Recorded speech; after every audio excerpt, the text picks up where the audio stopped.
Bikin cemilan super gampang. Pertama aku masukin dulu bahan-bahannya, telur, gula, aku kocok sampai rata. Next, aku masukin tepung terigu dan susu, kasih air, aduk yang rata lagi. Jangan lupa dikasih garam, baking powder, dan baking soda ya. Kalau perlu kita saring biar nggak ada yang bergerindil. Lalu aku siapkan kompor induksi dari Idealef deh. Ini gampang banget pemakaiannya, tinggal dicolokin dan nggak bikin listrik jebol ya, karena dia low watt, murah banget bayarnya. Kita tuang adonannya 1 centong aja. Aku pakai pen dari Idealef juga, dia anti lengket, nggak usah diolesin apa-apa.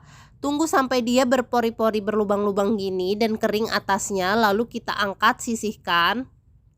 Aku pakai pasta pandan ya, bebas kalian mau pakai pasta apa aja. Next, aku tuang yang pakai pasta kopi biar dia lebih wangi. Lakukan seperti tadi, tunggu sampai dia berpori baru kita angkat. Next, aku siapin isiannya. Buat yang pandan aku kasih isian meses, lalu kita rapatkan begini. Bisa juga dirapatkan manual pakai garpu ya bun. Jadi deh martabak lenggangnya. Ini super gampang, buat 5 menit jadi. All cookware di video by Idealef.